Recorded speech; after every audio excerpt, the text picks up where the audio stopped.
Halo semuanya, pernah nggak sih Anda lagi baca laporan keuangan antar perusahaan, terus ngerasa, kok ini kayak bandingin apel sama jeruk ya? Formatnya beda-beda, metriknya loncat-loncat, bikin pusing. Nah, kalau Anda pernah ngerasain itu, tenang aja, Anda nggak sendirian. Di sesi bedah materi kali ini, kita bakal kupas tuntas sebuah transformasi yang super komprehensif di standar akuntansi kita. Ini tuh bakal ngerubah total cara kita ngebaca laporan keuangan ke depannya. Oke, biar pemahaman kita benar-benar komprehensif, ini dia peta jalan kita hari ini. Kita mulai dari era baru pelaporannya, terus masuk ke perombakan total laba rugi, cara ngukur kinerja manajemen alias UKTM, pelaporan segmen dan interim, isu soal arus kas dan peristiwa, sampai ke dampak nyatanya buat perusahaan. Langsung aja yuk! Bagian pertama, era baru pelaporan keuangan. Gini, kita ini lagi masuk ke fase di mana transparansi itu udah jadi kewajiban mutlak. Masalah utamanya tuh jelas banget. Selama ini, struktur laporan laba rugi itu bervariasi secara liar. Ada yang informasinya ditaruh jelas di depan, tapi banyak juga yang malah nyembunyiin info krusial. Akibatnya apa? Kinerja operasional yang sebenarnya jadi susah banget buat diukur.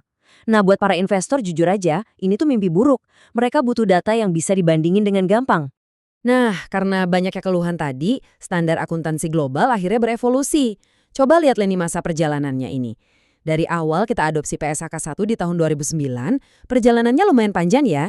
Terus puncaknya di tahun 2024 kemarin, IFRS 18 diterbitkan. Yang di Indonesia kita adopsi jadi PSAK 118. Tapi tanggal yang paling krusial buat Anda ingat adalah 2027. Di tahun itulah PSAK 118 bakal resmi berlaku efektif. Waktu berjalan cepet banget loh, dan percayalah, perubahannya ini sangat-sangat fundamental. Lanjut ke bagian 2, perombakan total laba rugi. Nah, yang menarik di sini adalah, ini bisa dibilang sebagai perombakan struktural yang paling masif. Laporan laba rugi kita sekarang punya struktur yang benar-benar tegas. Kalau dulu perusahaan bisa seenaknya bikin subtotal sendiri, sekarang PSAK 118 mewajibkan subtotal yang universal. Perhatiin deh baris laba operasi dan laba sebelum pendanaan dan pajak penghasilan. Mau itu perusahaan teknologi kayak manufaktur kayak, semuanya bakal pakai format seragam ini. Bandingin perusahaan jadi jauh lebih masuk akal kan? Buat bisa seragam begitu, standar baru ini ngenalin 5 kategori. Tapi, saya pengen Anda fokus banget ke apa yang biasa saya sebut aturan 3, yaitu operasi, investasi, sama pendanaan. Di bawah aturan baru ini, catat ya, setiap rupiah yang masuk dan setiap sen yang keluar tuh harus ditaruh di salah satu dari 3 rumah ini. Nggak ada lagi tuh pos-pos abu-abu yang ambigu, semuanya dipisah murni berdasarkan aktivitasnya. Ini ngasih kita potret yang benar-benar komprehensif soal dari mana sih duit itu asalnya dan larinya kemana aja. Masuk ke bagian 3, mengukur kinerja manajemen atau gampangnya kita sebut UKTM. Sekarang pertanyaannya, gimana dong caranya manajemen ngomongin kesuksesan versi mereka sendiri? Anda pasti sering dengarkan istilah kayak EBITDA yang disesuaikan atau laba inti. Nah, di PSAK 118, istilah-istilah ini sekarang punya nama resmi, ukuran kinerja tetapan manajemen disingkat UKTM. Sebenarnya sah saja manajemen mau pamerin metrik racikan mereka ini, tapi sekarang ada syarat ketatnya. Mereka wajib narik mundur angka-angka racikan tadi dan nyocokinnya sama subtotal standar akuntansi yang resmi. Jadi, nggak ada lagi tuh metrik cantik tapi bodong. Semuanya harus akuntabel dan transparan. Oke, soal laporan tahunan udah kita bahas tuntas ya. Tapi, ini pasti bikin kita mikir. Gimana jadinya kalau perusahaan harus ngelaporin kinerja yang kurang dari setahun? Misalnya laporan kuartalan gitu. Apa harus sedetail itu juga? Itu bawa kita ke bagian 4, pelaporan segmen dan interim. Nah, buat ngejawab pertanyaan barusan, kita pegangannya ke PSAK 234 soal laporan keuangan interim. Konsepnya tuh simple banget sebenarnya. Pelaporan interim ini murni soal kecepatan dan ketepatan waktu. Laporan ini cuma dirancang buat ngabarin kalau ada peristiwa-peristiwa gede sejak laporan tahunan terakhir. Jadi, nggak perlulah bikin ulang semuanya dari nol. Intinya, dia lebih ringkas, fokus ke hal-hal yang material aja, biar pasar tetap dapat update terbaru tanpa harus pusing baca data yang diulang-ulang. Dan ini dengan brilian ngejelasin gimana kita memahami aturan di PSAK 108 soal segmen operasi. Kapan sih sebuah divisi itu harus dilaporin terpisah?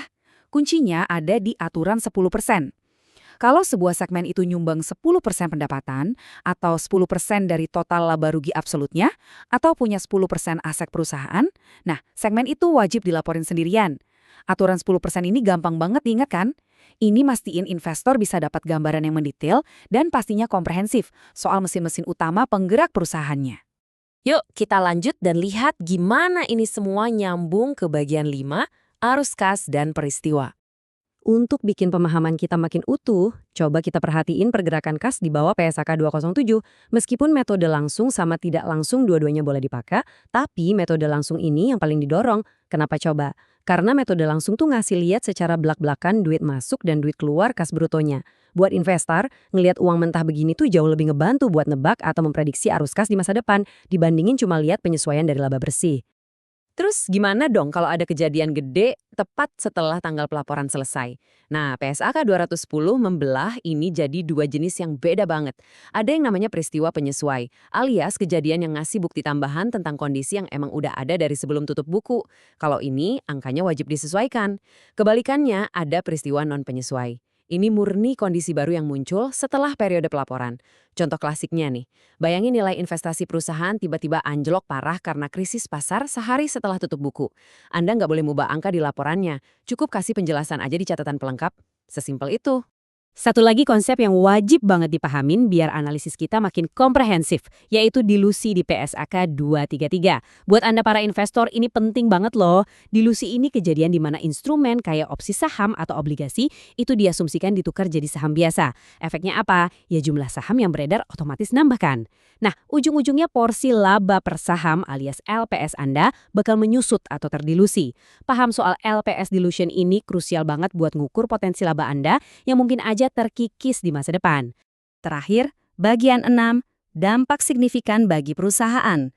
Oke, dari tadi kita ngomongin standar dan teori akuntansi yang lumayan berat. Tapi, poin krusialnya, apa sih arti ini semua di dunia nyata? Gini, pindah ke PSAK 118 itu bukan cuma urusan orang akunting doang. Ini tuh perombakan bisnis dari hulu ke hilir. Sistem IT dan bagan akun harus diupdate total. Proses bikin anggaran sekarang harus ngikutin format operasi, investasi, dan pendanaan yang baru. KPI para manajer juga bakal dievaluasi lebih belak-belakan lewat UKTM tadi.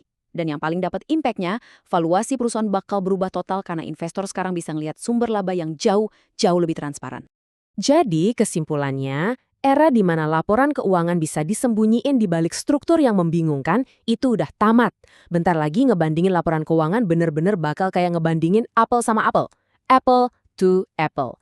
Tapi ingat, dengan transparansi yang makin besar, pengawasannya juga pasti makin ketat. Publik dan investor bakal mantau setiap detail angka.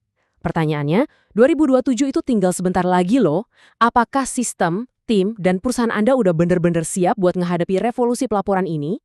Pikirin baik-baik, persiapkan dari sekarang, dan sampai jumpa di sesi bedah materi kita selanjutnya.